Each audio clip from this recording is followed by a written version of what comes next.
रावसाहेब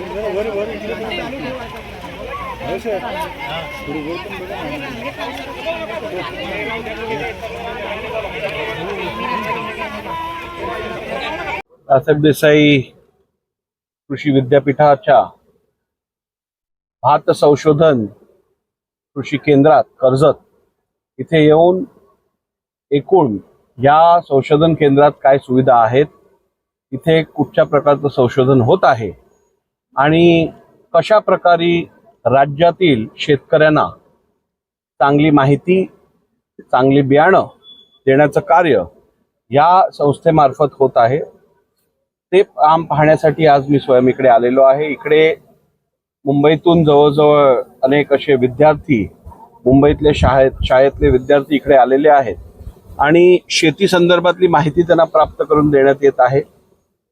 अशा एकूण मुंबईत शहरात वाढलेल्या मुलांना शेतीबद्दलची माहिती देऊन निसर्गासंदर्भातली माहिती, निसर्गातून उत्पन्न कसं निर्माण होतं ह्या संदर्भातली माहिती ही अत्यंत उपयोगी अशी हा कार्यक्रम कृषी विद्यापीठामार्फत इकडे राबवण्यात येत आहे आणि ह्या सगळ्याचा अनुभव घेण्यासाठी मी स्वयं आज इकडे आलो आहे। सर, तुम्ही स्वतःनी भात लागवड केली, काय अनुभव आहे?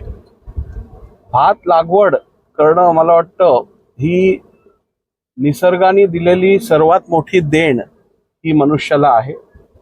शेतकरी कुठच्या त्रासातून, कुठच्या कष्टातून हे सगळं संभव करतो, हे सगळं उभं करतो, ह्याचा अनुभव आम्ही यापूर्वीही मी स्वतः शेतकरी कुटुंबाचा असल्यामुळे घेतलेला आहे। पण अनेक वर्ष मुंबईत राहिल्यानंतर आपली नाळ परत एकदा आपल्या शेतकरी बांधवाबरोबर, आपल्या बळीराजाबरोबर जोडली जाणं आणि त्याला होणारे त्रास असतील, त्यांना होणारे प्रश्न असतील, या सगळ्याची उचित माहिती प्राप्त करून एक लोकप्रतिनिधी म्हणून त्यावरती आपल्याला उपाययोजना करण्यात अधिक सुविधा प्राप्त होते आणि म्हणूनच असा अनुभव घेण्याची संधी प्रत्येक लोकप्रतिनिधी घ्यावी, शहरातला असो, ग्रामीण भागातला असो।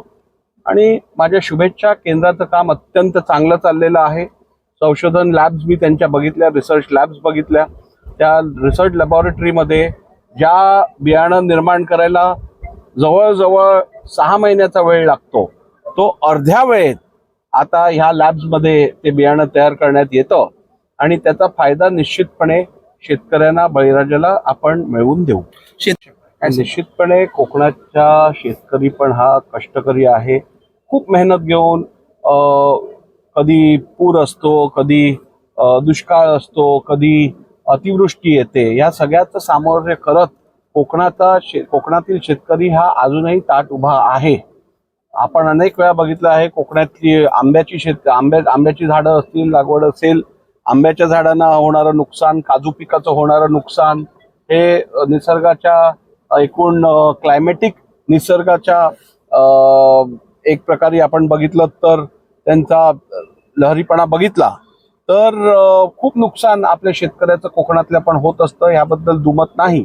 शासनाकडनं अनेक वेळा एकूण ह्या नुकसानाची भरपाई करण्याची कार्य केलं गेलं आहे।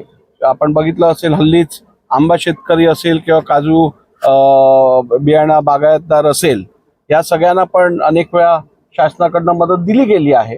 पण जर का ह्यात कुठे कमी पडत असेल तर निश्चितपणे विधानसभा अध्यक्ष म्हणून निश्चितपणे ह्यावरती उचित कारवाई करण्यासंदर्भात मी लक्ष घालीन। महाराष्ट्राची संस्कृती ही अगदी वेगळी आहे।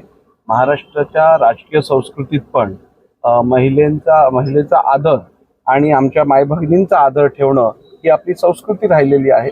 त्यामुळे अशा शब्दप्रयोग करणं मला वाटतं दुर्भाग्यपूर्ण आहे आणि ज्यांनी कोणी असा शब्दप्रयोग केला असेल त्यांनी निश्चितपणे खेद व्यक्त करणं अपेक्षित आहे। सर, दुसरा